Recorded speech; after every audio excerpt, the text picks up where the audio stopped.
All right, it is 6 o'clock. So I'm gonna do a head count, figure out if we need to wait for anybody else. Now I will call the meeting to order. 1, 2, 3, 4, 5, 6, 7, 8, 9, 10, 11. That's a quorum. Yep. Okay. All right, I'm gonna call this meeting to order. There is a flag here. If you have a flag at home, you can pledge your allegiance to it. If not, yeah. I pledge allegiance to the flag of the United States. United States of America and to the republic for which it stands, one nation, under God, indivisible, with liberty and justice for all. Very other thing. All right, thank you, everybody. Has everyone had a chance to look over the minutes?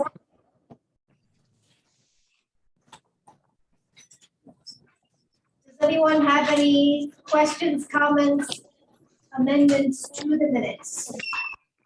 Yes, Martha. On the executive committee minutes, I saw that Martha White was present via Zoom. Well, I thought you had like a, maybe like a counter personality. I have made that mistake before. I don't know. My apologies, Martha. That's okay. That's the only thing I saw. I don't know what it is. I've consciously done that before. Okay. Are there any other questions or comments about any of the minutes? Move them. Okay, can I get a second? I'll second. Thank you, Jessica. All in favor? Aye. Kevin, did you approve?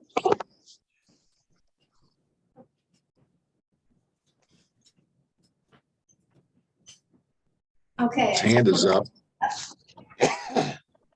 So Crystal, Pat, for those of you just logging in, we just approved the minutes. And we are moving on to the show.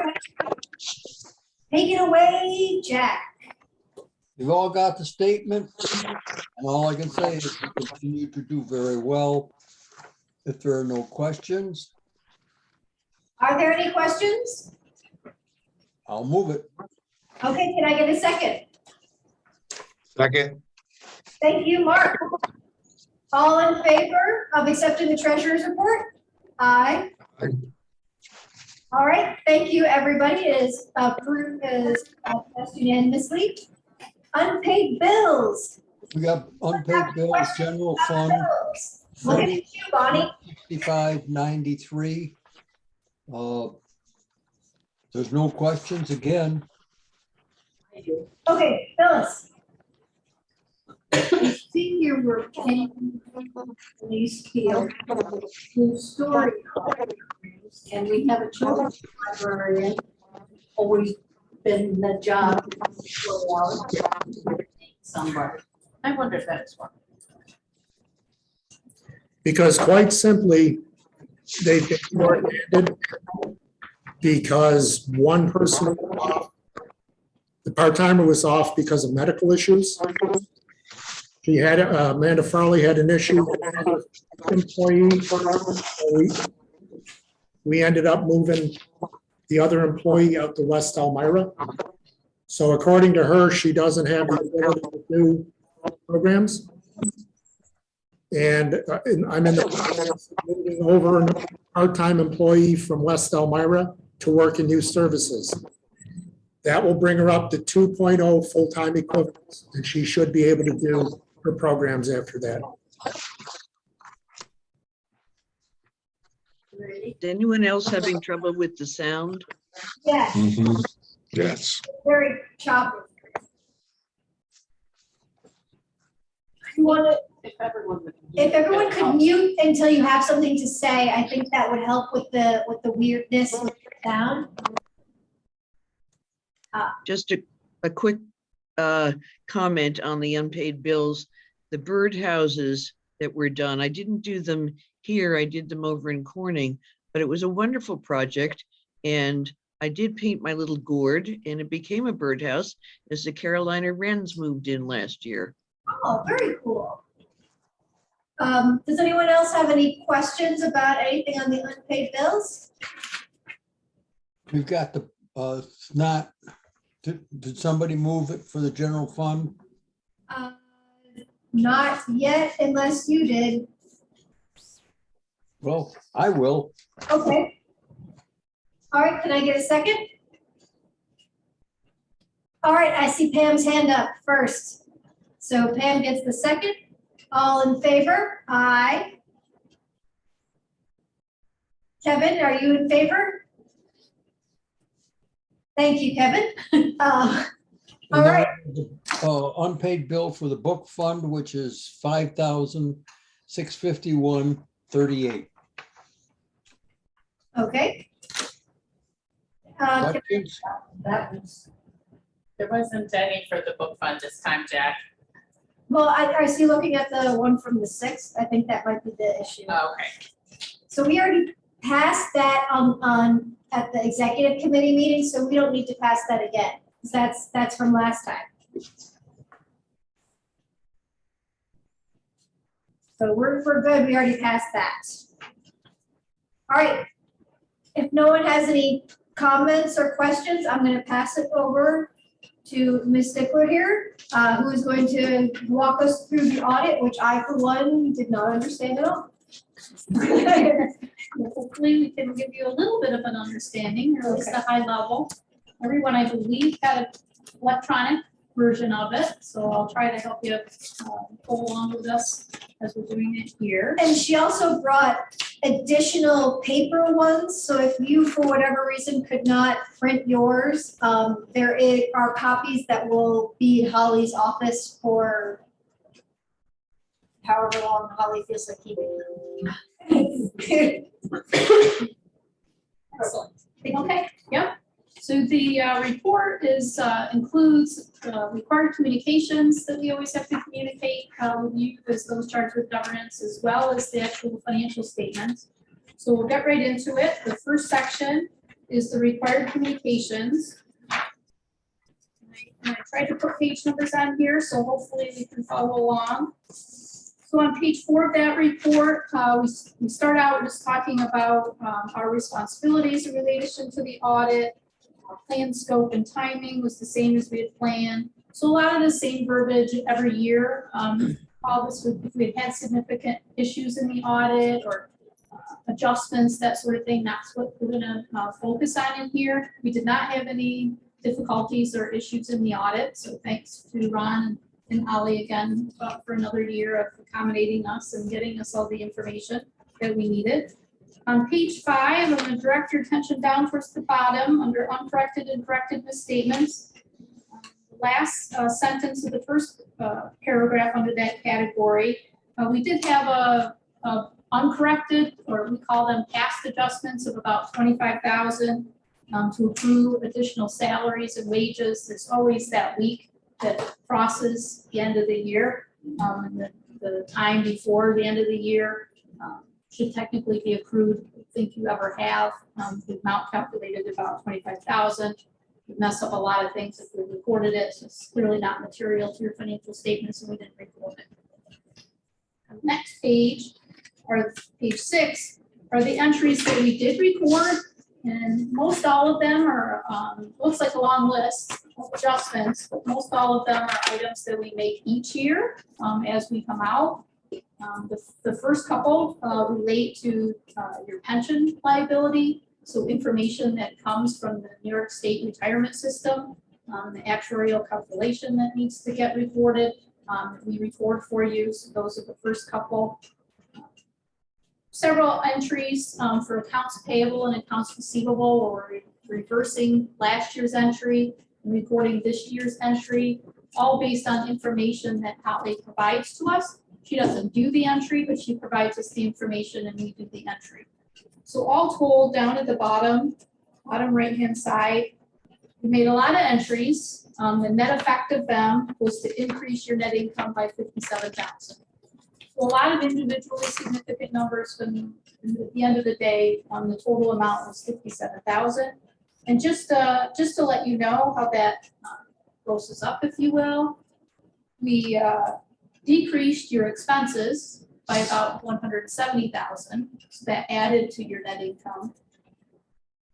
And we also decreased revenue of about 110,000, and that would take away from your net income. So those are those net numbers. I probably gave the numbers wrong, but 160 so minus 110 is about the 50,000 on net impact. But on a gross basis, we did change your revenue and expenses by over 100,000. The items are typical that we do each year. No indication of something new or different that you're doing wrong or that you're doing differently. Just information that we get and record the entry out of ease from information that helps us. Okay. I'm going to move forward. The rest of the page again is plain vanilla verbiage on page 7 and 8. Moving on to page 9. This would be a report that if we had material weaknesses in your internal controls, we would be in this report. You've asked us in the past to tell you to issue the report even if we don't find any material weaknesses. So that's what this is. And if you were to go to the 3rd paragraph from the bottom,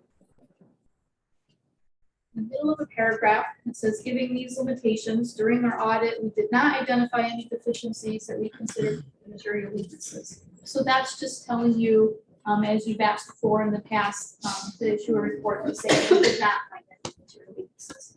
Of course, there's the next section, next sentence that says, however, material weaknesses might exist that we didn't identify. So this is identifying, though, that we did not find any in our testing.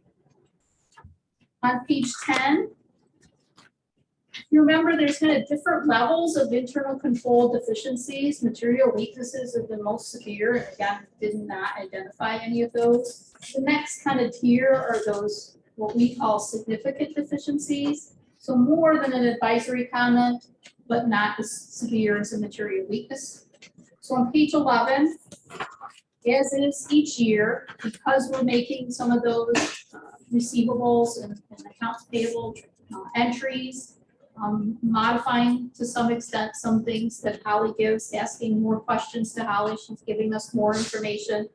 Because those are done before we're here and you're maintaining your records really on a cash basis, just making you aware of that again in a couple places, both in the adjustments and in here, that we do a lot of those accrual basis transactions for you with information that Holly provides. And then the next one was a little new. I think we might have had something similar last year in this remote environment that we continue to be in, because you have different people signing, authorizing Ron to sign at times. We just want to be sure that the reports that we're just discussing earlier, the unpaid reports, are including everything on it. And we were finding at times that for the board minutes, your documented board minutes in hard copy maybe doesn't have that attached. We talk about it in the minutes, but it doesn't actually have that list attached. So there's no reference for us as auditors to say, well, what did you really approve? Because we can see you approved something, but there's not an attached list. And we are noticing that maybe not all electronic payments show up on that list, and maybe ought to. So just something to think about. You could have some automatic electronic payments being done, and just to make sure that the board's all aware of those, that maybe those should show up on the list as well. Are there automatic payments? Well, so 2 thoughts. Just the first one with the bill, and I didn't realize, and I actually just talked to the librarian that posts the things to the website today. I didn't realize, in my mind, she posted the board packet after the meeting. She thought the requirement was that the board packet was there before the meeting, so if the public wanted to come. I didn't realize that. So just like today, when I sent out the updated list of unpaid bills, that's what's happened. Like, I have a drawer in the filing cabinet that has old board packet, and so that's where they are. But when the auditors come, so the librarian and I were discussing that today. So no, the only thing, like, there are payroll bills, and there are more payroll bills going that route.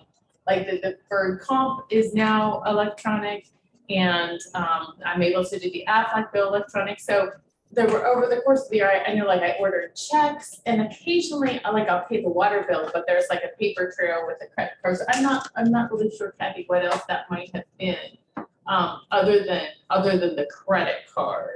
And like I said, there's some large payroll bills, but that doesn't necessarily get routed through the board, but I can certainly compile a list if you think that would be Yeah, we beneficial. usually don't review the salary and health insurance. Right, because Yeah. they're all just things that were withheld from employees, like the deferred comp and the Aflac. That's about all that's done. And that is, both of those are relatively new. That didn't even start till towards the end of 2021. I was able to start making those payments electronically. We do see those on the financial. That's report. true. Yeah, that's true. So we do know about those. Yeah, I don't know if there was that many, we just probably Okay. happened to pick something Okay. that we saw that wasn't on the list. Okay. May have been something small even, may Right. have even been, the check order or something. But Right, It was okay. just one of those, all right, the policy is Yeah. there. And it Even might if have been it's- to that, like I said, we're gonna have to work out a time thing. We're gonna have to decide, okay, when does it need to be posted? Like I said, Jenny and I just talked about it this morning and I didn't even think about it. Like I was surprised that Sharon had the packet for this month. In my mind, it was like an after the meeting thing. I guess it's a before the meeting thing, so. Yeah, But, before Ron used to send out the board packet by email, I would always print mine from the website. Yes, it was so much easier because it was just one continuous document. I miss those days. It's been Just saying. Hey, she's got it before the board meetings. Right, exactly, and she said that's, so I'm not sure I don't know, is there a rule, like, is it? It's supposed to be available to the public. Is it 2 weeks after the board meeting? 10 days. 10 days?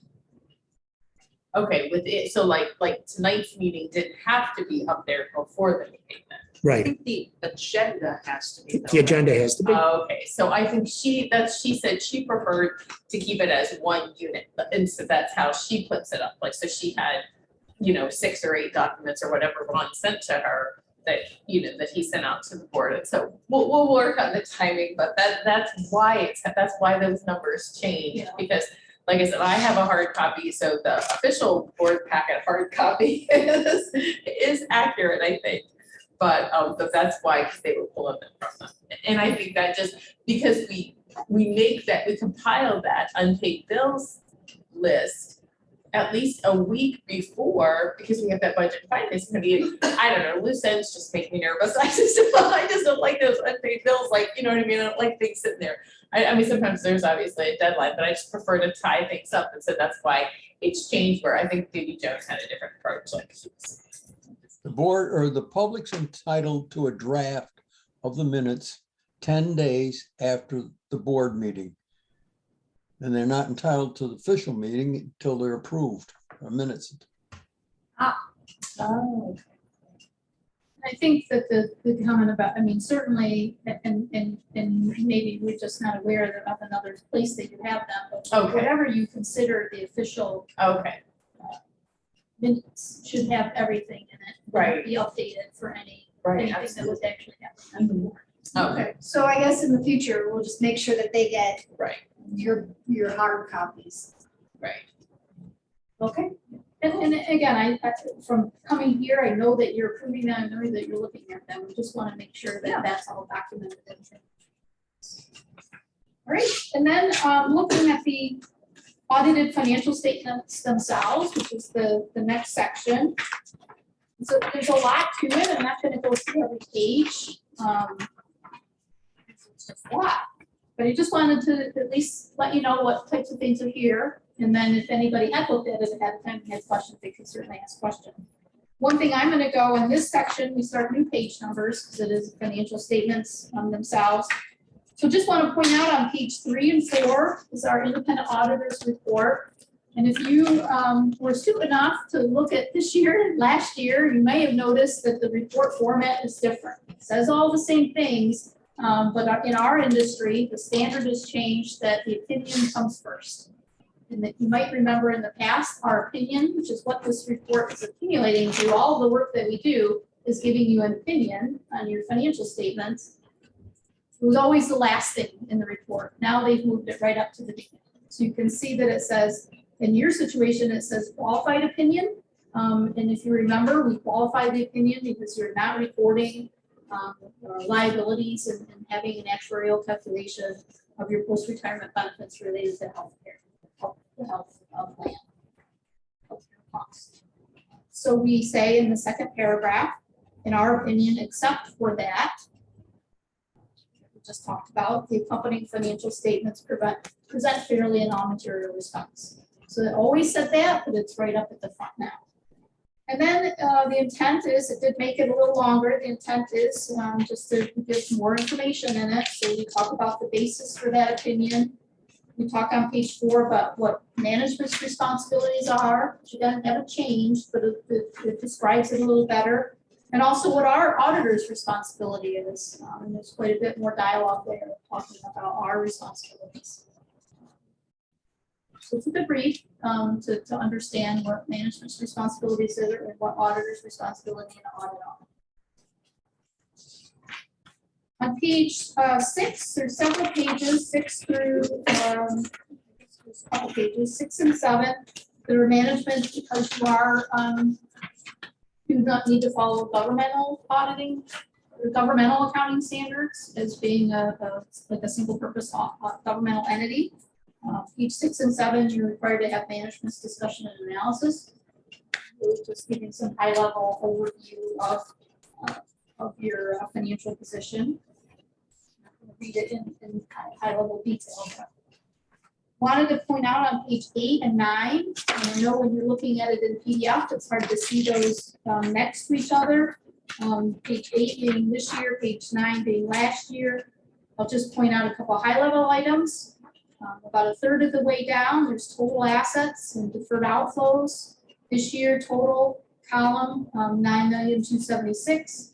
This compared to last year of 8,774,000. Both really in cash. We drop all the way down to the bottom, your total net position, so assets minus your liabilities. This year, 7,764,000. This compared to last year of 7,003,000. So nice increase there of just under 450,000. See where that 450,000 is coming from if we go turn to page 10 and 11.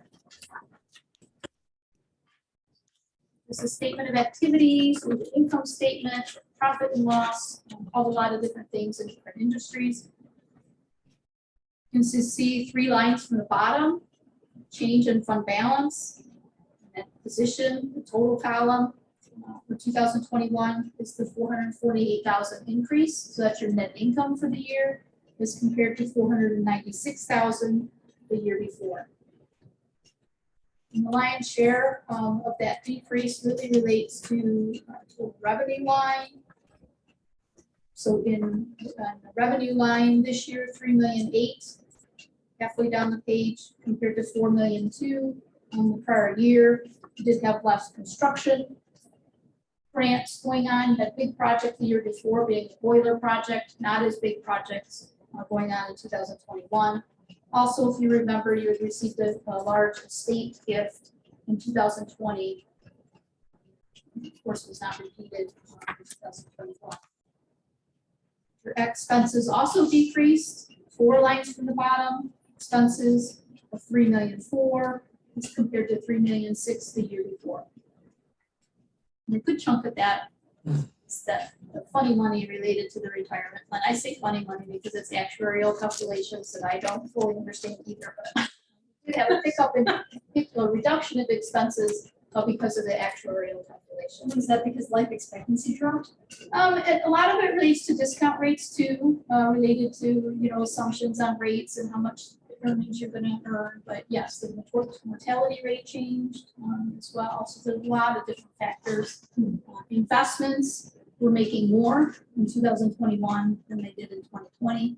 So that helps. And remember, this is a calculation done statewide. So it's all of your state retirement put together and then portioned out to you the fraction of a percentage that relates to you. Okay. Page 12 starts the notes to the financial statements. No new notes, no new accounting standards that you needed to adopt this year. So I'm not going to look at those in detail. I'm gonna move right forward to page 16. I lost anyone yet? Am I taking too long? You're good. Page 16, you'll see at the top, I'd just like to point out that you do have restricted net position or restricted net assets. Profit world. So you can see $1.4 million of restricted amounts this year as compared to just under $1.3 million last year. The majority of that being the amounts from the Horsets official name would be Horsets Public Library Foundation of Yeah, Chemung sorry. County. Yeah, sorry. The funds that they provided and restrict predominantly for capital items. We did put a sentence in here that you are, as a subsequent event, that you are coordinating with the Steel Memorial Library Foundation to transfer, and maybe it's already happened at this point, but you are working on transferring that large donation that you had received the last year to the Steel Memorial Foundation. Invest, give you annual distributions from it. So that's a new sentence, just talking about that. Then page 17 goes on for several pages on all of that detail from about the retirement plan. All of the information comes from New York State. It's nothing that we make up. Actually, even the verbiage comes from them. So a lot of information there. If anyone on the call or here is an actuary, it would probably make a lot of sense. The rest of us know that it's required disclosure and required to be reported in your financial statements. Then in the very last page is page 23. There's a governmental unit again, required to give budgetary comparison. So this takes your budget and compares it to your actual balances. The predominant changes really relate to you don't really budget for contributions and state aid, not knowing what those amounts are going to be when you're budgeting. So you do have revenue recorded in excess of those. And the salaries and related benefits were under budget, $67,000 in total. So overall, had and this again, this doesn't include some of those accrual type differences. This is more on a cash basis that you'd be used to seeing. So the budgeted net change was $103,000, and actual surplus is $351,000. Again, combination of unbudgeted revenue that you get from contributions and from state construction grants, and as well as personnel being under budget. The last couple pages are again some requirements for pension disclosures that are required for governmental entity. A lot of information in there. I tried to highlight the things that I thought would be more meaningful, but anybody have any questions? To say we're looking at anything ahead of time. So we're good, no one's embezzling, everything's okay. Right. We don't look at every transaction, however, I do need to say that. Things could happen that we are not aware of. It's interesting, actually, our industry points that out, actually, that on page financial statements section, page 4, when we talk about auditor's responsibility, you read that first paragraph, we do say right in there, we try to obtain reasonable assurance. It's not absolute assurance that they're free from material misstatement, whether that's due to fraud or error.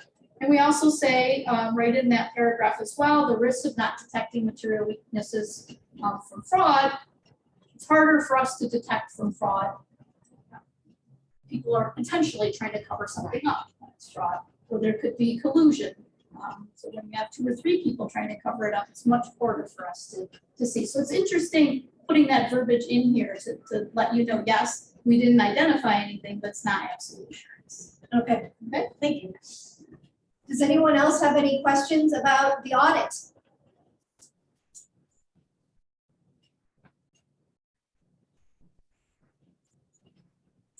we've decided to cut out fines, and can you look at our budget for this year and figure that it is? Is that part of what you do, that it is reasonable?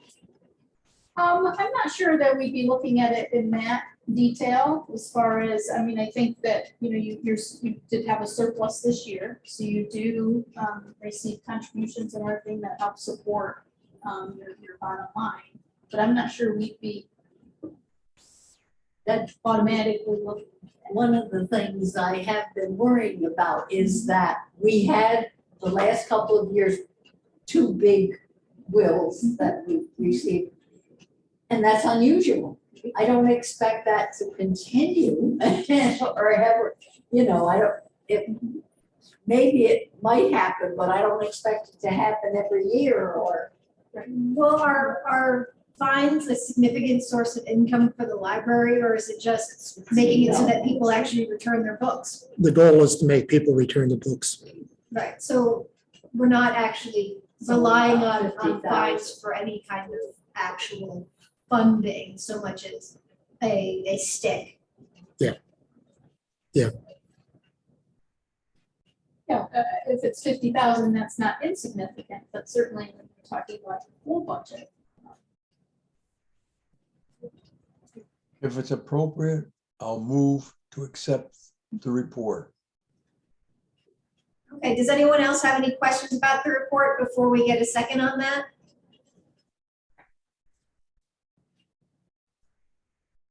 Okay, can I get a second on that then? Second, Okay, Mark said it first. All in favor? Aye. Any opposed? Oh, where'd Kevin go? Oh, well, okay.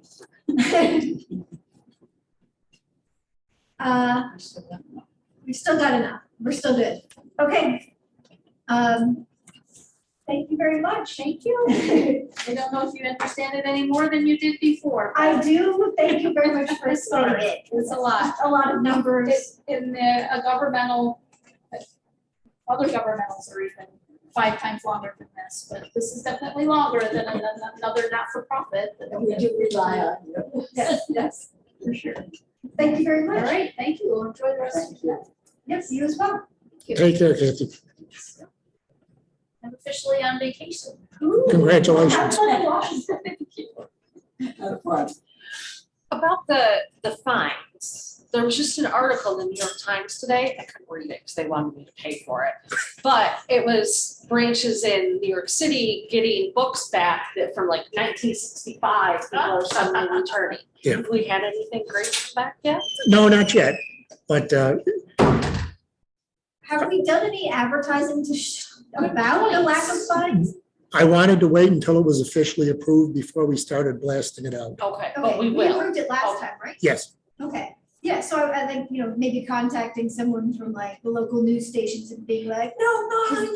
They've been on the like, I've seen it on like the national news, it being covered when different big city libraries are getting rid of fines, so. Yeah. I mean, it's certainly the big trend these days. Yeah. Because it's like, hey, maybe we should have carrots instead of sticks. People like carrots. yeah. I mean, like you said, every day there's a story about another library Yeah, getting rid of fines. So I've always thought it's the right thing to do. I did see in the comments, which I thought was interesting about, in the New York Times article, people saying, well, I stopped going because I owed money. Yeah. So sad. But that's true, Yeah. and a lot of times, a child will have their card and they'll accrue such fines that they won't come back as an adult. Right, oh, So we're hoping to get rid of that stigma. get books and patrons back. Yes, Yeah. But that's definitely why we need to be on the news, like, okay, yeah, Definitely. we're always looking for stories, and that's a feel-good story, so. And we need any publicity for the library is good publicity. Yeah. And, you know, maybe somebody, well, hasn't been in a while, will come in. Random question, but I saw out there that there's a thing where you can get seedlings for trees that was starting today. what was that and where are the trees? That's not something I'm aware of. Is it through the Cornell Cooperative Extension? No, it was at the front desk. I should probably read it a little closer, but I just noticed that it starts today. Okay. Did go to some meeting about, there's a Chemung County Environmental Council that is coordinating with Cornell Cooperative Extension to try to get trees in areas where they are sparse. I think the person's name from that council was Jennifer Trimber. And Alan Winston was a board member. Okay. Yeah, but there's a flyer out outside on the desk there that had something about like, get a tree, plant a tree. So, yeah. Winston is talking about it being a environmental justice because they have found that areas of people of color do not have as many trees and it's not as healthy. So they're trying to change that. Cool. Sounds like a very interesting program. All right. Do we want to do correspondence? Do you have any, Ron? The only thing I had, and I forgot to print it off, was the letter/email from the Horseheads Foundation about naming the pavilion after Manny Prinziotti. Yes, I received that as well. I don't know how many of you are familiar with Matty Prinziotti, is that how it is? So apparently he was a member of the previous director of the Public Library Foundation, and he recently passed. And so this says, he generated support for in-kind services from the village and town of Horseheads and the local Kiwanis Club, authorized the use of almost $50,000 in Horseheads endowment funds to automate 4 steel branch libraries with Horseheads in the 1980s, promoted the funding of handicapped lift and the $10,000 donation for the district's bookmobile. And that he, strategically managed the investment funds for the initial endowment and then for subsequent funding and endowment. And they would like to name the new pavilion that's going in Horseheads after him. Personally, I have no objections to that. Does anyone have thoughts? It's an excellent idea. He was very important to the Horseheads Library.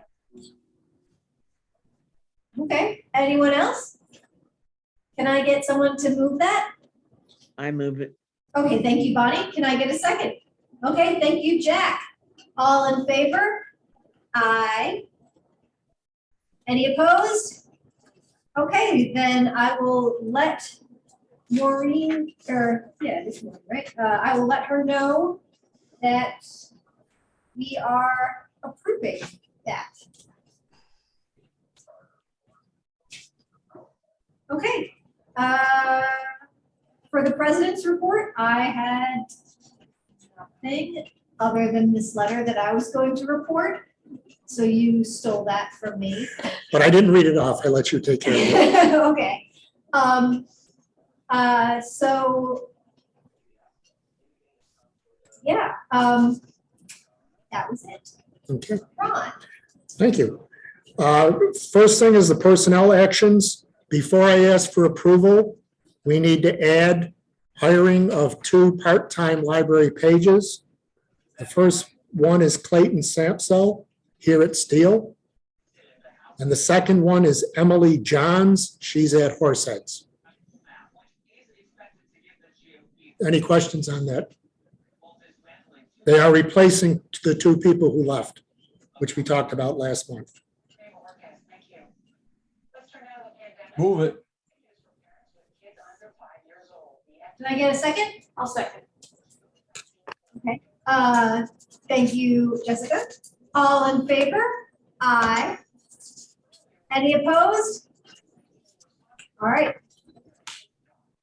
Okay, thank you. Next thing I have, I had an email from a staff member. And it reads, last night I just wanted to let you know a patron told me how wonderful Connie was for helping her with her taxes and getting a tax form she needed. Connie Ogilvy is the adult services librarian. She's in charge of the department. She let the supervisor know she was really, really happy with the outstanding service and could not have made the deadline without us. She said, thanks to Connie, she's so great. And she kept going on and on about how fantastic she was. I think it's nice to get an attaboy from a patron. Good for her. And you share that with Connie, right? Of course. Yeah. The second thing, we had National Library Week. The winner of the device was Peggy Buzacco from Steel Memorial. West Elmira had 68 entries. Horseheads had 136 entries. Big Flats had 72 entries. Steel had 298 entries, and the Bookmobile had 48 entries. So we did okay. The numbers are a little bit down, but again, with the lessened foot traffic, it's to be expected. West Elmira is going to be short-staffed in May as 2 employees will be off. One is on a previously approved vacation, and the other is going in for medical reasons.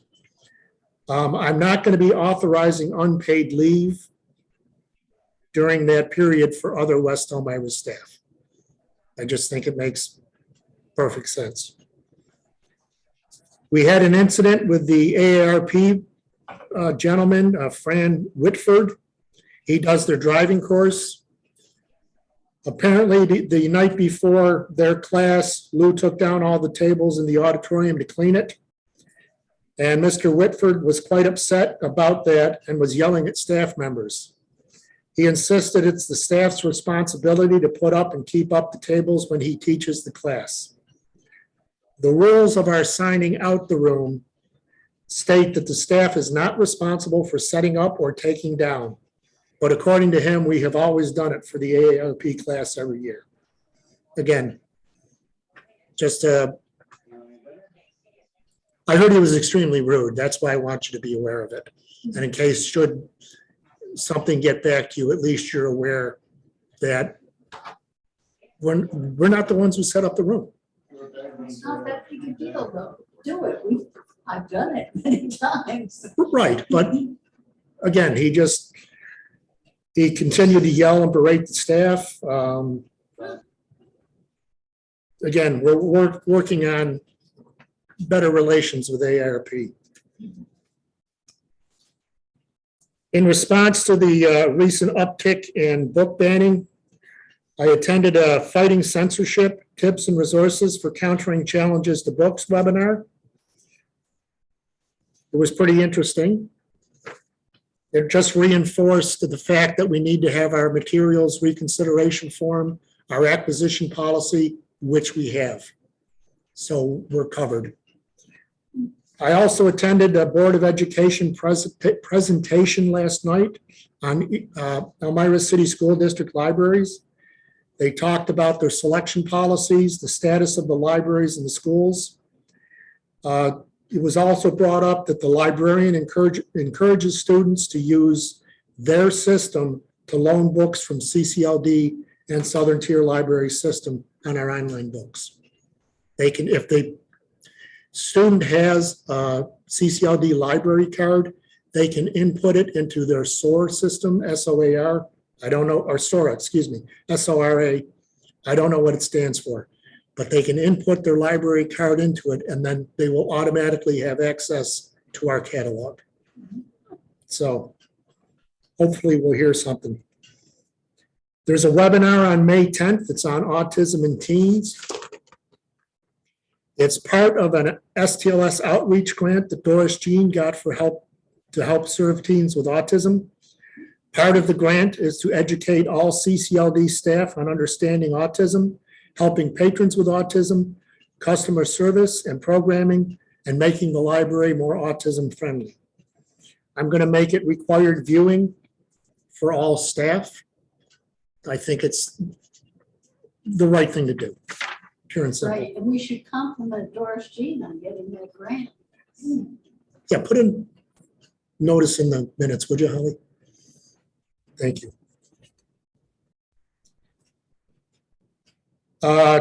Tompkins County contacted me. They were asking for information on automatic promotions to librarian two. We don't do automatic promotions, but I did give them all the information that they had asked for. I have been in 3 different libraries. I've never been involved with automatic promotions. So that's different from step increases that, It's different. Yes, it's going from a librarian 1 to a librarian 2. so, It's a civil service. It's a civil service promotion. oh, okay. But again, we've never done it, and I have not been involved with it at any library I've worked at.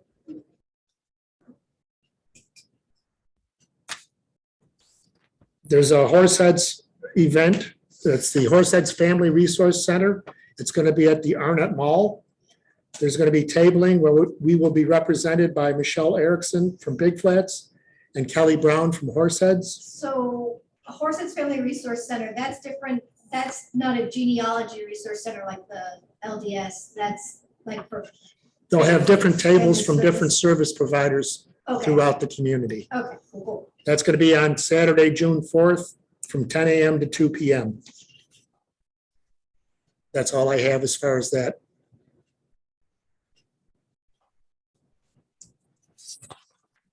Okay, so that's the end of your director's report. Yes. Thank you very much. Does anyone have any questions, comments, concerns regarding anything Ron just said? Okay, moving on to the executive committee report. Martha already pointed out an error. Thank you, Martha. Did anyone else have any questions or comments about the minutes from the executive committee? I was wondering what the telehealth kits are. The telehealth kit, we brought that up last month. It's a kit with a Chromebook.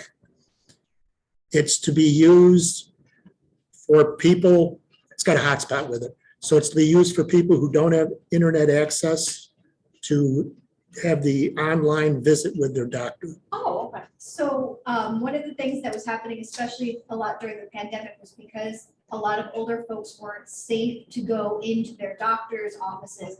There was like an increased use in telehealth, especially for like elderly folks, but also a lot of elderly folks didn't have internet. So that was a huge problem. Yeah. So I think it's good that they were doing this. I've spoken to some people who talked about what a huge problem it is with the digital divide issues for people who can't get to the doctor, but also can't Skype with the doctor. Yeah, it's through the South Central Library Resources Council out of Ithaca. STLS is giving out, I think, 5 kits to 5 different libraries in STLS. We obviously are one of them. Connie Ogilvy is spearheading the project with Katura Cappadonia from Southern Tier Library System. So is this also going to be, like, can you get this kit out for things that aren't telehealth? Like if a student needs it so they can Zoom, like for. No, that's not the intended use. Okay, So but like, how would we check? you can't, Oh, okay, yeah, but I'm on the record as saying that's not its intended use. okay. So All right, does anyone have any questions about the minutes of the executive committee? All right, moving on to the budget and finance committee. Jack? You see our report. I think we had the shortest meeting we've ever had, right, Crystal? Oh, you're muted, Crystal. It was my longest meeting.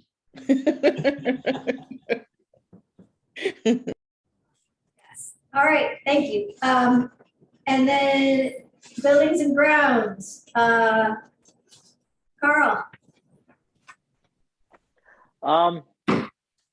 Yeah, we had a building and grounds meeting, and I think the only thing we really talked about was there doesn't seem to be any damage from the car hitting the library. Do you have anything else, Ron? Yeah, I got an update on that, Carl. I got an email from our insurance company. Or let me back up. I received a quote on repairing the damage from Elmira Structures. It's $2,925. I forwarded that to our insurance company. They said Liberty Mutual will be sending us a check in that amount in 5 to 10 days. So I would like authorization to contact Elmira Structures and give them the go-ahead to fix it. Liberty Mutual. I'll is make that motion. Her insurance. Her Okay, insurance. I just wanted to verify that. Okay. I'll make that motion. You'll make that motion? Can I? Okay, thank you, Crystal, for seconding that. Can all in favor? Aye. Any opposed? Excellent, thank you. So that has been approved. Okay, thank you. Pam, did you want to talk about the Horseheads Pavilion from the meeting last night?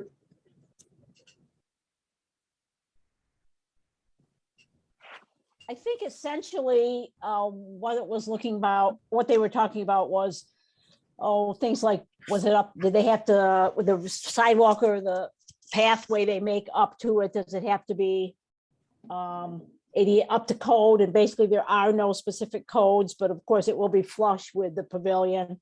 So that'll work. They talked about the landscaping. They talked about how far back it goes. And I'm not sure, I don't know, Ron, if you've ever walked all the way back to the creek, but as it gets close to the creek, it starts going down like this. So they're thinking about putting a fence up at approximately 30 feet from where the pavilion is, and do some landscaping. Also, they talked about the Friends will be purchasing the furniture for the pavilion. And then, as you discussed earlier, just getting approval to name the pavilion after Maddie. And Rick Perazzola has talked to Maddie's wife and to his daughters, and they don't want anything fancy. They just want a simple, plaque that says, in memory of Maddie Princiato for his service to the Horseheads Foundation, or however they're going to word it. So, and again, I think, well, I don't know if you mentioned it or not, but all the expenses for this will be covered by the foundation. So that's a good thing. Okay, thank you. Okay, That concludes all I had from buildings. so and there grounds. wasn't any update from Wenzel with regard to the parking lot or No. seeing the grass or anything like that? No. Okay, cool. Personnel committee, Penny.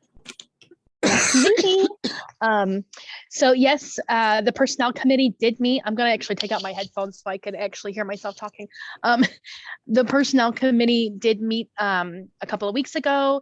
We have put together a evaluation for Ron, his wonderful annual evaluation. And if everyone will check their email after this meeting, it should be in your inboxes. If for some reason you don't have it, if we missed you, please let me know and we'll get it out to you as soon as possible. We would like to have them back by the 1st of May so that we have time to review, meet with Ron, get everything all together before the next board meeting in May. So won't take long, shouldn't take you more than 5-10 minutes, 5 minutes at the most, I would think. So it won't take too long, but if you could do that, it's so appreciated. And the other thing I had was, Phyllis, I did get your email, and I would like to catch you and Rachel and Bonnie for a few minutes. We can follow up on an email chain, might be the easiest so that we can get together again. Okay. Did I miss anything, ladies? I think that was it. Was there anything from the election and continuity committee? Nope. Is there anything from the non-existent advocacy committee? All right, there's no reason to enter executive session. Is there any old business? Any new business? Is there any public to express things? All right, I move we adjourn. I Can I get- second. All right, thank you, Jack. All in favor? Aye. Aye. All right, thank you, everybody. Have a great night.